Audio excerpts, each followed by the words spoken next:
I'd like to tell you about the strangest secret in the world. Some years ago, the late Nobel Prize-winning Dr. Albert Schweitzer was being interviewed in London, and a reporter asked him, "Doctor, what's wrong with men today?" And the great doctor was silent a moment, and then he said, "Men simply don't think." It's about this that I want to talk with you. We live today in a golden age. This is an era that man has looked forward to, dreamed of, and worked toward for thousands of years. But since it's here, we pretty well take it for granted. We in America are particularly fortunate to live in the richest land that ever existed on the face of the earth, a land of abundant opportunity for everyone. But do you know what happens? Well, let's take 100 men who start even at the age of 25. Do you have any idea what will happen to those men by the time they're 65? These 100 men who all start even at the age of 25 believe they're going to be successful. If you ask any one of these men if he wanted to be a success, he'd tell you he did. And you'd notice that he was eager toward life, that there was a certain sparkle to his eye, an erectness to his carriage, and life seemed like a pretty interesting adventure to him. But by the time they're 65, 1 will be rich. 4 will be financially independent. 5 will still be working. 54 will be broke. Now think a moment. Out of the 100, only 5 make the grade. Now why do so many fail? What has happened to the sparkle that was there when they were 25? What's become of the dreams, the hopes, the plans? And why is there such a large disparity between what these men intended to do and what they actually accomplished? When we say about 5% achieve success, we have to define success. And here's the best definition I've ever been able to find. Success is the progressive realization of a worthy ideal. If a man is working toward a predetermined goal and knows where he's going, that man is a success. If he's not doing that, he's a failure. Success is the progressive realization of a worthy ideal. Rollo May, the distinguished psychiatrist, wrote a wonderful book called Man's Search for Himself. And in this book he says, the opposite of courage in our society is not cowardice. It is conformity. And there you have the trouble today. It's conformity, people acting like everyone else without knowing why, without knowing where they're going. Now think of it. In America right now, there are over 18 million people 65 years of age and older. And most of them are broke. They're dependent on someone else for life's necessities. Now, we learn to read by the time we're 7. We learn to make a living by the time we're 25. Usually by that time, we're not only making a living, we're supporting a family. And yet by the time we're 65, we haven't learned how to become financially independent in the richest land that has ever been known. Why? We conform. And the trouble is that we're acting like the wrong percentage group, the 95 who don't succeed. Now, why do these people conform? Well, they really don't know. These people believe that their lives are shaped by circumstances, by things that happen to them, by exterior forces. They're outer-directed people. A survey was made one time that covered a lot of men, working men, and these men were asked, "Why do you work? Why do you get up in the morning?" 19 out of 20 had no idea. If you ask them, they'll say, well, everyone goes to work in the morning, and that's the reason they do it, because everyone else is doing it. Now let's get back to our definition of success. Who succeeds? The only person who succeeds is the person who is progressively realizing a worthy ideal. He's the person who says, I'm going to become this, and then begins to work toward that goal. I'll tell you who the successful people are. A success is the school teacher who's teaching school because that's what he or she wants to do. The success is the woman who's a wife and mother because she wanted to become a wife and mother and is doing a good job of it. The success is the man who runs the corner gas station because that was his dream. That's what he wanted to do. The success is the successful salesman who wants to become a top-notch salesman and grow and build with his organization. A success is anyone who is doing deliberately a predetermined job because that's what he decided to do deliberately. But only 1 out of 20 does that. That's why today there isn't really any competition unless we make it for ourselves. Instead of competing, all we have to do is create. You know, for 20 years, I looked for the key which would determine what would happen to a human being. Was there a key I wanted to know which would make the future a promise that we could foretell to a large extent? Was there a key that would guarantee a person's becoming successful if he only knew about it and knew how to use it? Well, there is such a key, and I found it. Have you ever wondered why so many men work so hard and honestly without ever achieving anything in particular, and others don't seem to work hard and yet seem to get everything? They seem to have the magic touch. You've heard them say that about someone. Everything he touches turns to gold. And have you ever noticed that a man who becomes successful tends to continue to become successful? And on the other hand, have you noticed how a man who's a failure tends to continue to fail? Well, it's because of goals. Some of us have goals, some don't. People with goals succeed because they know where they're going. It's that simple. Think of a ship leaving a harbor, and think of it with the complete voyage mapped out and planned. The captain and crew know exactly where it's going and how long it'll take. It has a definite goal. Now, 9,999 times out of 10,000, it will get to where it started out to get. Now let's take another ship, just like the first, only let's not put a crew on it or a captain at the helm. Let's give it no aiming point, no goal, no destination. We just start the engines and let it go. I think you'll agree with me that if it gets out of the harbor at all, it will either sink or wind up on some deserted beach, a derelict. It can't go anyplace because it has no destination and no guidance, and it's the same with a human being. Take the salesman, for example. There's no other person in the world today with the future of a good salesman.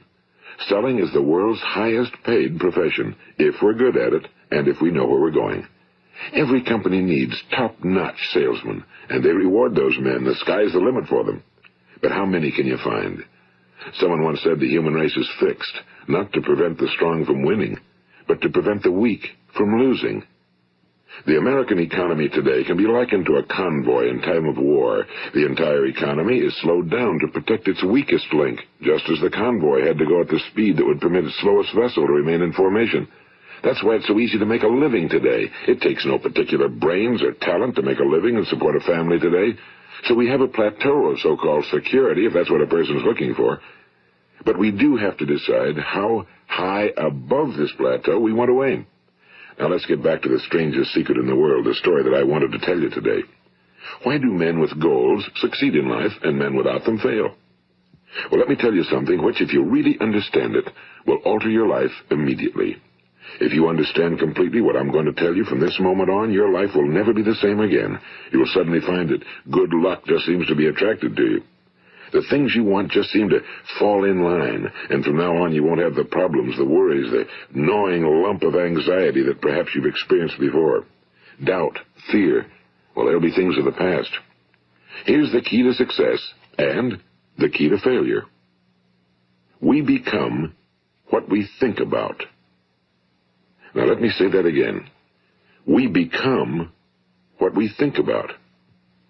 Throughout all history, the great wise men and teachers, philosophers and prophets have disagreed with one another on many different things. It's only on this one point that they are in complete and unanimous agreement. Listen to what Marcus Aurelius, the great Roman emperor, said. A man's life is what his thoughts make of it. Disraeli said this, everything comes if a man will only wait. I've brought myself by long meditation to the conviction that a human being with a settled purpose must accomplish it, and that nothing can resist a will that will stake even existence for its fulfillment. Ralph Waldo Emerson said this, a man is what he thinks about all day long. William James said, the greatest discovery of my generation is that human beings can alter their lives by altering their attitudes of mind. And he also said, we need only in cold blood act as if the thing in question were real, and it will become infallibly real by growing into such a connection with our life that it will become real. It will become so knit with habit and emotion that our interest in it will be those which characterize belief. And he also said, if you only care enough for a result, you will almost certainly attain it. If you wish to be rich, you will be rich. If you wish to be learned, you will be learned. If you wish to be good, you will be good. Only you must then really wish these things, and wish them exclusively, and not wish at the same time 100 other incompatible things just as strongly. In the Bible, you read in Mark 9:23, if thou canst believe, all things are possible to him that believeth. My old friend Dr. Norman Vincent Peale put it this way, this is one of the greatest laws in the universe. Fervently do I wish I had discovered it as a very young man. It dawned upon me much later in life, and I found it to be one of the greatest, if not my greatest discovery outside of my relationship to God. The great law, briefly and simply stated, is that if you think in negative terms, you will get negative results. If you think in positive terms, you will achieve positive results. That is the simple fact, he went on to say, which is at the basis of an astonishing law of prosperity and success. In 3 words, believe and succeed. William Shakespeare put it this way: our doubts are traitors and make us lose the good we oft might win by fearing to attempt. George Bernard Shaw said, people are always blaming their circumstances for what they are. I don't believe in circumstances. The people who get on in this world are the people who get up and look for the circumstances they want, and if they can't find them, make them. Well, it's pretty apparent, isn't it? And every person who discovered this for a while believed that he was the first one to work it out. We become what we think about. Now, it stands to reason that a person who's thinking about a concrete and worthwhile goal is going to reach it, because that's what he's thinking about, and we become what we think about. Conversely, the man who has no goal, who doesn't know where he's going, and whose thoughts must therefore be thoughts of confusion and anxiety and fear and worry, becomes what he thinks about. His life becomes one of frustration and fear and anxiety and worry. And if he thinks about nothing, he becomes nothing. Now, how does it work? Why do we become what we think about? Well, I'll tell you how it works as far as we know. Now, to do this, I want to tell you about a situation that parallels the human mind. Suppose a farmer has some land, and it's good fertile land. Now, the land gives the farmer a choice. He may plant in that land whatever he chooses. The land doesn't care. It's up to the farmer to make the decision. Now, remember, we're comparing the human mind with the land because the mind, like the land, doesn't care what you plant in it. It will return what you plant, but it doesn't care what you plant. Now, let's say that the farmer has 2 seeds in his hand. One is a seed of corn. The other is nightshade, a deadly poison. He digs 2 little holes in the earth, and he plants both seeds, one corn, the other nightshade. He covers up the holes, waters, and takes care of the land, and what will happen? Invariably, the land will return what's planted. As it's written in the Bible, as ye sow, so shall ye reap. Now remember, the land doesn't care. It'll return poison in just as wonderful abundance as it will corn. So up come the 2 plants, one corn, one poison. Now, the human mind is far more fertile, far more incredible and mysterious than the land, but it works the same way. It doesn't care what we plant. Success, failure. A concrete, worthwhile goal, or confusion. Misunderstanding, fear, anxiety, and so on. But what we plant, it must return to us. You see, the human mind is the last great unexplored continent on Earth. It contains riches beyond our wildest dreams. It will return anything we want to plant. Now, you might say, well, if that's true, why don't people use their minds more? Well, I think they figured out an answer to that one, too. Our mind comes as standard equipment at birth. It's free, and things that are given to us for nothing we place little value on. Things that we pay money for, we value. The paradox is that exactly the reverse is true. Everything that's really worthwhile in life came to us free. Our minds, our souls, our bodies, our hopes, our dreams, our ambitions, our intelligence, our love of family and children and friends and country, all these priceless possessions are free. But the things that cost us money are actually very cheap and can be replaced at any time. A good man can be completely wiped out and make another fortune. He can do that several times. Even if our home burns down, we can rebuild it. But the things we got for nothing, we can never replace. The human mind isn't used because we take it for granted. Familiarity breeds contempt. It can do any kind of job we assign to it, but generally speaking, we use it for little jobs instead of big, important ones. Universities have proved that most of us are operating on about 10% or less of our abilities. So decide now, what is it you want? Plant your goal in your mind. It's the most important decision you'll ever make in your entire life. What is it you want? Do you want to be an outstanding salesman? A better worker at your particular job? Do you want to go places in your company, in your community? Do you want to get rich? All you've got to do is plant that seed in your mind, care for it, work steadily toward your goal, and it will become a reality. It not only will, there's no way that it cannot. You see, that's a law, like the laws of Sir Isaac Newton, the laws of gravity. If you get on top of a building and jump off, you'll always go down. You'll never go up, and it's the same with all the other laws of nature. They always work. They're inflexible. Think about your goal in a relaxed, positive way. Picture yourself in your mind's eye as having already achieved this goal. See yourself doing the things you will be doing when you've reached your goal. Ours has been called the phenobarbital age, the age of ulcers and nervous breakdowns and tranquilizers. At a time when medical research has raised us to a new plateau of good health and longevity, far too many of us worry ourselves into an early grave trying to cope with things in our own little personal ways without learning a few great laws that will take care of everything for us. These things we bring on ourselves through our habitual way of thinking. Every one of us is the sum total of his own thoughts. He is where he is because that's exactly where he really wants to be, whether he'll admit that or not. Each of us must live off the fruit of his thoughts in the future, because what you think today and tomorrow, next month and next year, will mold your life and determine your future. You're guided by your mind. I remember one time I was driving through eastern Arizona, and I saw one of those giant earth-moving machines roaring along the road at about 35 miles an hour with what looked like 30 tons of dirt in it, a tremendous, incredible machine, and there was a little man perched way up on top with the wheel in his hands guiding it. And as I drove along, I was struck by the similarity of that machine to the human mind. Just suppose you're sitting at the controls of such a vast source of energy.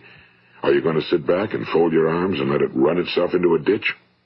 Or are you going to keep both hands firmly on the wheel and control and direct this power to a specific, worthwhile purpose? It's up to you. You're in the driver's seat. You see, the very law that gives us success is a two-edged sword. We must control our thinking. The same rule that can lead a man to a life of success, wealth, happiness, and all the things he ever dreamed of for himself and his family. That very same law can lead him into the gutter. It's all in how he uses it, for good or for bad. This is the strangest secret in the world. Now, why do I say it's strange, and why do I call it a secret? Actually, it isn't a secret at all. It was first promulgated by some of the earliest wise men, and it appears again and again throughout the Bible, but very few people have learned it, understand it. That's why it's strange, and why for some equally strange reason it virtually remains a secret. I believe that you could go out and walk down the main street of your town and ask one man after another what the secret of success is, and you probably wouldn't run into one man in a month who could tell you. Now, this information is enormously valuable to us if we really understand it and apply it. It's valuable to us not only for our own lives, but the lives of those around us, our families, employees, associates, and friends. Life should be an exciting adventure. It should never be a bore. A man should live fully, be alive. He should be glad to get out of bed in the morning. He should be doing a job he likes to do because he does it well. One time I heard Grove Patterson, the great late editor-in-chief of the Toledo Daily Blade, make a speech, and as he concluded his speech, he said something I've never forgotten. He said, "My years in the newspaper business have convinced me of several things. Among them, that people are basically good, and that we came from someplace, and we're going someplace. So we should make our time here an exciting adventure. The architect of the universe didn't build a stairway leading nowhere." And the greatest teacher of all, the carpenter from the plains of Galilee, gave us the secret time and time again. As ye believe, so shall it be done unto you. I've explained the strangest secret in the world and how it works. Now, on this side, I want to explain how you can prove to yourself the enormous returns possible in your own life by putting this secret to a practical test. I want you to make a test that will last 30 days. It isn't going to be easy, but if you'll give it a good try, it will completely change your life for the better. Now, back in the 17th century, Sir Isaac Newton, the English mathematician and natural philosopher, gave us some natural laws of physics which apply as much to human beings as they do to the movement of bodies in the universe. And one of these laws is that for every action, there is an equal and opposite reaction. Simply stated, as it applies to you and me, it means we can achieve nothing without paying the price. The results of your 30-day experiment will be in direct proportion to the effort you put forth. To be a doctor, you must pay the price of long years of difficult study. To be successful in selling, and remember that each of us succeeds to the extent of his ability to sell. Selling our families on our ideas, selling education in schools, selling our children on the advantages of living the good and honest life, selling our associates and employees on the importance of being exceptional people. To, of course, the profession of selling itself. But to be successful in selling our way to the good life, we must be willing to pay the price. Now, what is that price? Well, it's many things. First, it's understanding emotionally, as well as intellectually, that we literally become what we think about, that we must control our thoughts if we're to control our lives. It's understanding fully that as ye sow, so shall ye reap. Second, it's cutting away all fetters from the mind and permitting it to soar as it was divinely designed to do. It's the realization that your limitations are self-imposed and that the opportunities for you today are enormous beyond belief. It's rising above narrow-minded pettiness and prejudice. And third, it's using all your courage to force yourself to think positively on your own problem, to set a definite and clearly defined goal for yourself, to let your marvelous mind think about your goal from all possible angles, to let your imagination speculate freely upon many different possible solutions, to refuse to believe that there are any circumstances sufficiently strong to defeat you in the accomplishment of your purpose, to act promptly and decisively when your course is clear, and to keep constantly aware of the fact that you are, at this moment, standing in the middle of your own acres of diamonds, as Russell Conwell used to point out. And fourth, save at least 10% of every dollar you earn. It's also remembering that no matter what your present job, it has enormous possibilities, if you're willing to pay the price. Now let's just go over the important points in the price each of us must pay to achieve the wonderful life that can be ours. It is, of course, worth any price. 1. You will become what you think about. 2. Remember the word imagination and let your mind begin to soar. 3. Courage. Concentrate on your goal every day. 4. Save 10% of what you earn. And 5. Action. Ideas are worthless unless we act on them. Now, I'll try to outline the 30-day test I want you to make. Keep in mind that you have nothing to lose by making this test and everything you could possibly want to gain. There are two things that may be said of everyone. Each of us wants something, and each of us is afraid of something. I want you to write on a card what it is you want more than anything else. It may be more money. Perhaps you'd like to double your income or make a specific amount of money. It may be a beautiful home. It may be success at your job. It may be a particular position in life. It could be a more harmonious family. Each of us wants something. Now write down on your card specifically what it is you want. Make sure it's a single goal and clearly defined. You needn't show it to anyone, but carry it with you so that you can look at it several times a day. Think about it in a cheerful, relaxed, positive way each morning when you get up, and immediately you have something to work for, something to get out of bed for, something to live for. Look at it every chance you get during the day and just before going to bed at night. And as you look at it, remember that you must become what you think about, and since you're thinking about your goal, you realize that soon it will be yours. In fact, it's yours really the moment you write it down and begin to think about it. Look at the abundance all around you as you go about your daily business. You have as much right to this abundance as any other living creature. It's yours for the asking. Now we come to the difficult part. Difficult because it means the formation of what is probably a brand new habit, and new habits are not easily formed. Once formed, however, it will follow you for the rest of your life. Stop thinking about what it is you fear. Each time a fearful or negative thought comes into your consciousness, replace it with a mental picture of your positive and worthwhile goal. And there will come times when you'll feel like giving up. It's easier for a human being to think negatively than positively. That's why only 5% are successful. You must begin now to place yourself in that group. For 30 days, you must take control of your mind. It will think about only what you permit it to think about. Each day for this 30-day test, do more than you have to do. In addition to maintaining a cheerful, positive outlook, give of yourself more than you've ever done before. Do this knowing that your returns in life must be in direct proportion to what you give. The moment you decide on a goal to work toward, you're immediately a successful person. You are then in that rare and successful category of people who know where they're going. Out of every 100 people, you belong to the top 5. Don't concern yourself too much with how you're going to achieve your goal. Leave that completely to a power greater than yourself. All you have to do is know where you're going. The answers will come to you of their own accord and at the right time. Remember these words from the Sermon on the Mount, and remember them well. Keep them constantly before you this month of your test. Ask, and it shall be given you. Seek, and ye shall find. Knock, and it shall be opened unto you. For every one that asketh receiveth, and he that seeketh findeth, and to him that knocketh it shall be opened.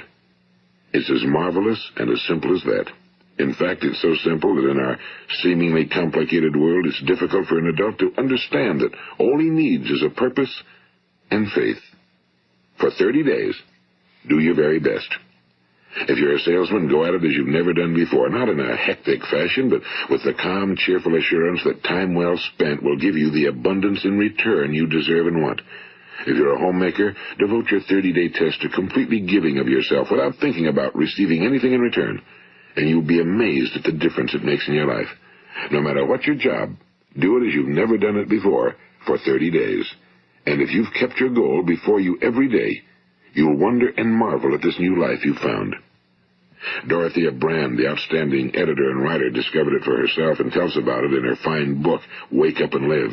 Her entire philosophy is reduced to the words, act as though it were impossible to fail. She made her own test with sincerity and faith, and her entire life was changed to one of overwhelming success. Now, you make your test for 30 full days. Don't start your test until you've made up your mind to stick with it. You see, by being persistent, you're demonstrating faith. Persistence is simply another word for faith. If you didn't have faith, you'd never persist. If you should fail during your first 30 days, by that I mean suddenly find yourself overwhelmed by negative thoughts, you've got to start over again from that point and go 30 more days. Gradually, your new habit will form until you find yourself one of that wonderful minority to whom virtually nothing is impossible. And don't forget the card. It's vitally important as you begin this new way of living. On one side of the card, write your goal, whatever it may be. On the other side, write the words we've quoted from the Sermon on the Mount. Ask, and it shall be given you. Seek, and ye shall find. Knock, and it shall be opened unto you. Nothing great was ever accomplished without inspiration. See that during these crucial first 30 days, your own inspiration is kept at a peak. And above all, don't worry. Worry brings fear, and fear is crippling. The only thing that can cause you to worry during your test is trying to do it all yourself. Know that all you have to do is hold your goal before you. Everything else will take care of itself. Remember also to keep calm and cheerful. Don't let petty things annoy you and get you off course. Now, since making this test is difficult, some will say, why should I bother? Well, look at the alternative. No one wants to be a failure. No one really wants to be a mediocre individual. No one wants a life constantly filled with worry and fear and frustration. Therefore, remember that you must reap that which you sow. If you sow negative thoughts, your life will be filled with negative things. If you sow positive thoughts, your life will be cheerful, successful, and positive. Now, gradually, you will have a tendency to forget what you've heard on this recording. Play it often. Keep reminding yourself of what you must do to form this new habit. Gather your whole family around at regular intervals and listen to what's been said here. You know, most men will tell you that they want to make money without understanding the law. The only people who make money work in a mint. The rest of us must earn money. This is what causes those who keep looking for something for nothing or a free ride to fail in life. The only way to earn money is by providing people with services or products which are needed and useful. We exchange our time and our product or service for the other man's money. Therefore, the law is that our financial return will be in direct proportion to our service. Now, success is not the result of making money. Making money is the result of success, and success is in direct proportion to our service. Most people have this law backwards. They believe that you're successful if you earn a lot of money. The truth is that you can only earn money after you're successful.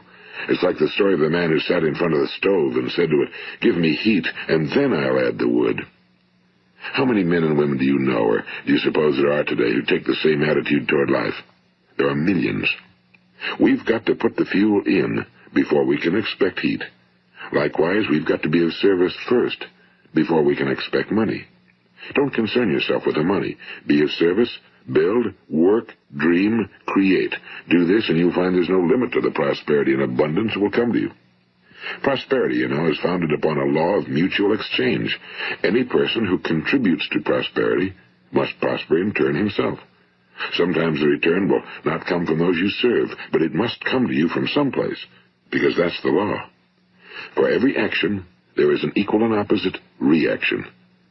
As you go daily through your 30-day test period, remember that your success will always be measured by the quality and quantity of service you render, and money is a yardstick for measuring this service. No man can get rich himself unless he enriches others. Now, there are no exceptions to a law. You can drive down any street in America and from your car estimate the service that's being rendered by the people living on that street. Had you ever thought of this yardstick before? It's interesting. Some, like ministers and priests and other devoted people, measure their returns in the realm of the spiritual, but again, their returns are equal to their service. Once this law is fully understood, any thinking person can tell his own fortune. If he wants more, he must be of more service to those from whom he receives his return. If he wants less, he has only to reduce his service. This is the price you must pay for what you want. If you believe you can enrich yourself by deluding others, you can end only by deluding yourself. It may take some time, but just as surely as you breathe, you'll get back what you put out. Don't ever make the mistake of thinking you can avert this. It's impossible. The prisons and the streets where the lonely walk are filled with people who tried to make new laws just for themselves. We may avoid the laws of man for a while, but there are greater laws that cannot be broken. An outstanding medical doctor recently pointed out 6 steps that will help you realize success. 1. Set yourself a definite goal. 2. Quit running yourself down. 3. Stop thinking of all the reasons why you cannot be successful and instead think of all the reasons why you can. 4. Trace your attitudes back through your childhood and try to discover where you first got the idea you couldn't be successful, if that's the way you've been thinking. 5. Change the image you have of yourself by writing out a description of the person you would like to be. And 6. Act the part of the successful person you have decided to become. The doctor who wrote those words is a noted West Coast psychiatrist, Dr. David Harold Fink. Do what the experts since the dawn of recorded history have told you must do. Pay the price by becoming the person you want to become. It's not nearly as difficult as living unsuccessfully. Make your 30-day test, then repeat it again, and each time it will become more a part of you until you'll wonder how you could ever have lived any other way. Live this new way, and the floodgates of abundance will open and pour over you more riches than you may have dreamed existed. Money? Yes, lots of it. But what's more important, you'll have peace. You'll be in that wonderful minority who lead calm, cheerful, successful lives. Start today. You have nothing to lose, but you have a whole life to win. This is Earl Nightingale, and thank you.